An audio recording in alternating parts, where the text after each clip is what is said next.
J'aime très bien cette citation de Warren Buffett, voilà, un célèbre richissime américain, un fortuné, voilà, l'un des hommes les plus riches dans ce monde, voilà. Il disait, je cite, un idiot qui prend des risques a plus de chances de réussir qu'un génie, qu'un intelligent qui reste dans sa zone de confort. J'espère que vous avez compris très très bien cette citation. Voilà.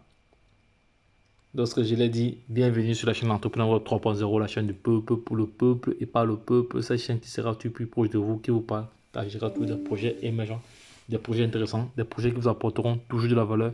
Sachez qu'ici, nous parlons d'entrepreneuriat, nous parlons de projets crypto, nous parlons de métaverse, nous parlons de NFT, nous parlons comme ça d'investissement oublié. Car aujourd'hui, tu peux investir dans l'immobilier sans te déplacer. Voilà, tu peux être en Afrique, tu investis en Europe et tout le monde tu as tes dividendes. Voilà, donc si tu souhaites en savoir plus, voilà, interagir en commentaire ou si plusieurs personnes se manifestent, je ferai une vidéo là pour expliquer vraiment les fondamentaux de ce projet. Voilà, parce que j'y suis depuis pas mal de temps déjà et tous les mois, j'ai des plus-values. Mais pour cela, il faut vraiment que je sens vraiment la nécessité parce que si deux personnes ou trois personnes demandent et pourtant nous sommes plus de 10 000 abonnés, voilà, c'est que il n'y a pas vraiment d'intérêt pour. Donc vous devez ça doit susciter vraiment de l'intérêt pour que j'intervienne, pour que je réalise une vidéo vraiment qui doit vous apporter de la valeur à ce niveau, qui doit vous apporter une plus-value. Parce que tu peux être salarié et en même temps, tu crées un autre revenu encore. Voilà. Donc, euh, dans le même ordre d'idée, voilà, nous faisons ce qu'on appelle l'analyse technique et fondamentale des projets crypto everyday, every time. Voilà. Donc, sache que pour tout projet, donc, tu dois devoir l'analyser, une analyse fondamentale du projet. Voilà. Et une analyse technique. Il y a aussi d'autres analyses que nous partageons dans les formations. Voilà. Et aujourd'hui, la formation reste de mise. Tu ne peux pas te lancer dans l'écosystème des crypto-monnaies et réussir sans formation. Il te faut de la matière grise pour pouvoir t'en sortir. Car elle est soumise comme ça à une volatilité extrême. Le risque de perte est trop élevé. Voilà. Et la volatilité est aussi extrême. Il y a trop de spéculation. Donc, il faut te former. Voilà. Donc, les gars, je vais parler d'un sujet très très brûlant aujourd'hui. Voilà. Vous vous souvenez très très bien de Christine Lagarde. Elle est comme ça la patronne de la BCE. La BCE ici qui n'est autre que la Banque centrale européenne. Voilà. Christine Lagarde est depuis pas mal d'années réfractaire des crypto-monnaies. Voilà. Ici, on voit très bien que je vais partager cette publication avec vous. Voilà. Pour dire, juste pour rappeler aujourd'hui que le fusil a changé de pôle. Le fusil a changé de pôle. Donc, à l'occasion d'une émission télévisée aux Pays-Bas, Christine Lagarde, présidente de la Banque centrale européenne, a estimé que les crypto-monnaies n'ont aucune valeur. N'ont aucune fondation sur laquelle s'appuyer. Elle affirme que ce sont des valeurs, que ces valeurs sont extrêmement spéculatives. Là, je ne dis pas le contraire. Ils présentent des risques trop élevés, ça c'est clair. Je ne dis pas le contraire. Là, elle a raison sur ces propos-là. Oui. Et elle indique en revanche qu'une crypto-monnaie virtuelle supportée par la BCE serait davantage un investissement dans l'avenir. Voilà. Voilà, donc elle est forte contre la crypto-monnaie. Mais vu que nous sommes dans un monde où les choses vont très très vite, l'argent évolue. Aujourd'hui, nous sommes à l'ère du Web 3.0. Voilà, nous sommes à l'ère de la blockchain. Nous sommes à l'ère de la blockchain et toutes les personnes qui étaient comme ça réfractaires de la crypto-monnaie aujourd'hui sont en train de s'aligner.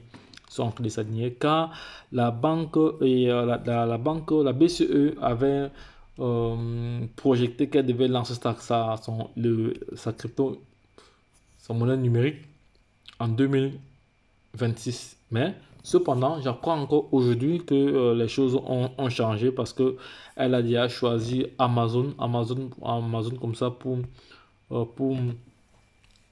travailler sur ce projet-là, oui. Amazon est comme ça. Amazon, c'est la plateforme d'e-commerce, voilà, qui va travailler sur ce projet. Voilà, nous allons lire ces informations aussi tout de suite. Certaines informations déclenchent un sentiment mêlé et surpris, voilà, d'incompréhension. Voilà, parce qu'il y a certaines personnes qui sont contre, voilà, qui sont contre cela, d'autres qui sont pour. Pourquoi avoir choisi Amazon, c'est monté, c'est descendu, ce sont des Américains. Voilà.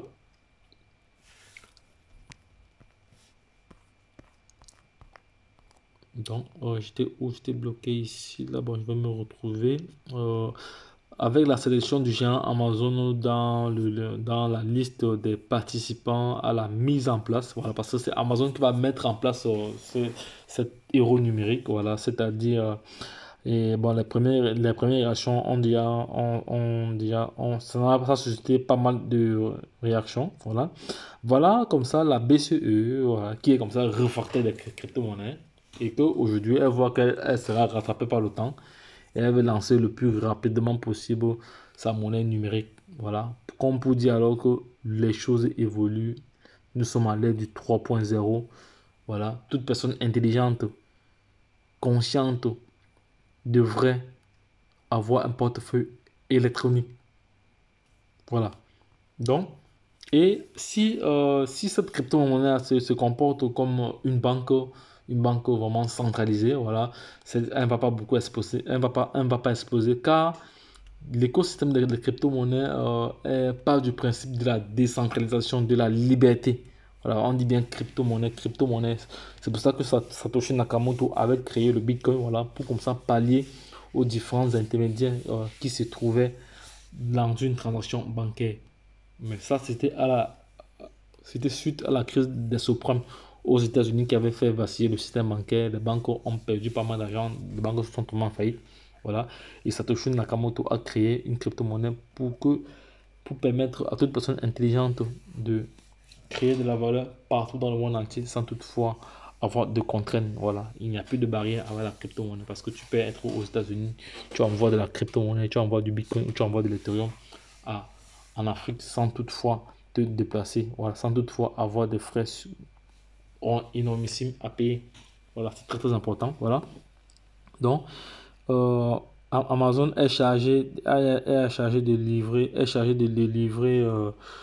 l'héros numérique. Voilà. Bien évidemment, le géant Amazon est très très loin le leader actuel de tout ce qui touche à l'e-commerce et de ce qui fait la sélection peut sembler légitime dans le cadre de cette décision. Toutefois, il existe très certainement des acteurs européens en mesure de proposer le même service. Voilà, je dis pas non, mais c'est Amazon qui était choisi. Bon, voilà, ça énerve certaines personnes, mais bon, c'est ça.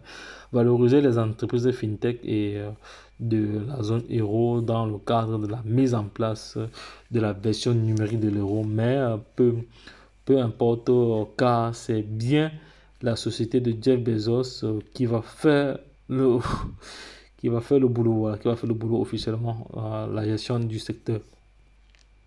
Et également, c'est ça aussi un double montage parce qu'elle sera directement testée sur la plateforme Amazon. Voilà. Et dans les commerces, tout ça, et autres, voilà. Donc pour ceux qui veulent avoir cet article, voilà, je vous invite comme ça à aller dans le canal Telegram. Voilà, c'est épinglé là-bas. Vous allez devoir lire cela pour avoir plus d'informations. Donc les gars, lorsque je l'ai dit, retrouvons-nous de l'autre côté. Bye bye.